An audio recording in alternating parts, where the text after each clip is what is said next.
अनुपमा के recent update को लेकर आ चुके हैं हम आपके बीच में, और हम बात करेंगे इस वीडियो में कि आखिरकार वो कौन सा शख्स है या फिर वो कौन सा इंसान है जिससे अनुपमा पिछले 6 महीने से लगातार एक ना एक दिन बात करती हुई रहती है। आखिरकार कौन सा वो शख्स है जिसके चुपके से एक मोबाइल है अनुपमा के पास जो भारती का दिया हुआ है, और उससे वो लगातार उस शख्स से बात करती है, उससे अपनी दुख साझा करती है, उनको सारी खबर यहाँ के बारे में बताती है या फिर सारी खबर वहाँ के बारे में पूछती है। हम बात करेंगे उन सारे शख्सों के बारे में। यकीनन समझिए एक डिस्कशन वीडियो ही होने वाला है जिसमें आपकी भी पार्टिसिपेशन की इच्छा मैं जाहिर करूँगा कि आप लोग भी बताएं कि आखिरकार वो शख्स है कौन।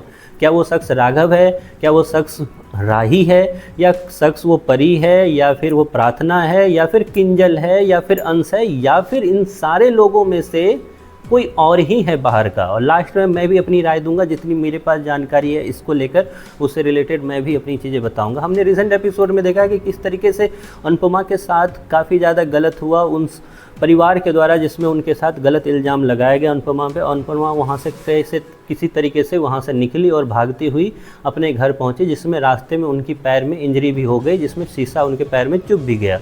वहीं पे हम देखते हैं कि जैसे वो घर आती है तो घर में जसप्रीत काफ़ी ज़्यादा आग बबूला होती है। वो जहाँ एक तरफ अनुपमा को उस इंसान से बदला लेने के लिए चलने को कहती है, तो वहीं पे भारती कहती है कि हमें अभी फ़िलहाल अनुपमा जी का ख्याल रखना चाहिए। वहीं पे अनुपमा ने मना कर दिया ये चीज़ बोलते हुए कि मैं वापस नहीं जाऊँगी वहाँ पे, जिस पे जसप्रीत को काफ़ी ज़्यादा गुस्सा भी आया। खैर, इसके बाद हमने देखा कि पहले तो जसप्रीत अंदर चली गई क्योंकि अनुपमा जो है बीच पे जाना चाहती नहीं है, ना ही उन्हें घूमने का मन है। उसके बाद जब भारती अंदर जाने लगी तो उसने जाते जाते बोला ये कि वो अनुपमा, वो मेरा मोबाइल वहाँ रखा हुआ है, तुम फिर से उस शख्स से बात कर लो जिससे तुम बात करती हो। तो क्या वो शख्स है कौन? क्या वो राघव है? तो मैं सबसे पहले आपको बता दूँ, राघव का अफसोस से कोई लेना देना नहीं है। राघव की ऑलरेडी हो चुकी है डेथ शो में, जो कि आगे आपको दिखाया जाएगा। वो डेथ बचाने के सिलसिले में हुई थी, जिसके बारे में मैंने प्रीवियस वीडियो जो बनाया था उसके बारे में बताया भी था। तो राघव नहीं है सीन में कहीं पर भी। अगर आपको कोई राघव का नाम ले रहा है तो राघव सीन में नहीं है।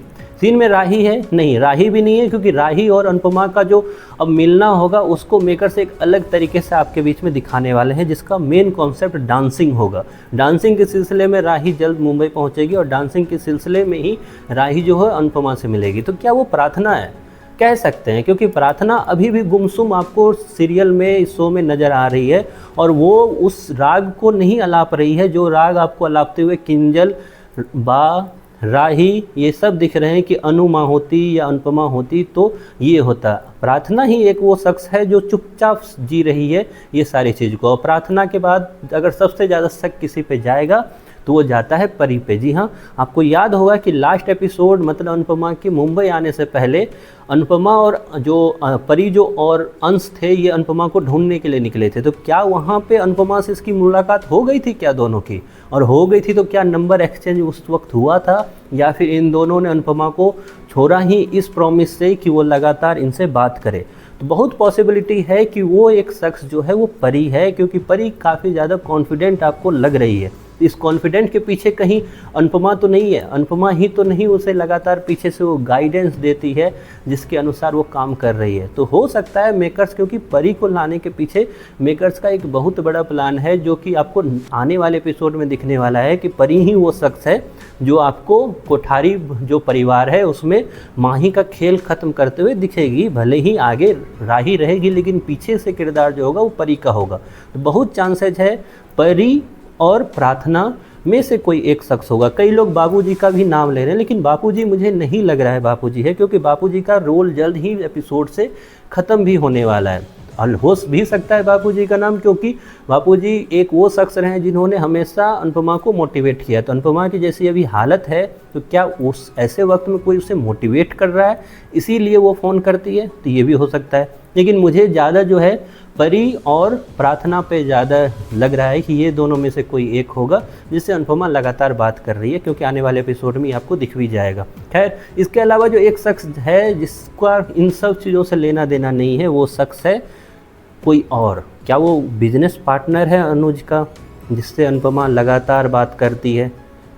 क्या वो एक मेल कंसीडर कर रहा है? कोई एक मेल सदस्य तो नहीं है, क्योंकि आने वाले एपिसोड में इस राज से पर्दा जरूर उठेगा।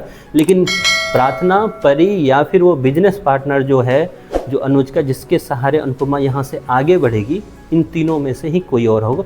आपको क्या लगता है? आप अपनी राय ज़रूर कमेंट बॉक्स में बताएं इस चीज़ को लेके कि आपको क्या लगता है आखिरकार वो कौन सा शख्स है जो ऐसी स्थिति में भी अनुपमा को लगातार मोटिवेट कर रहा है।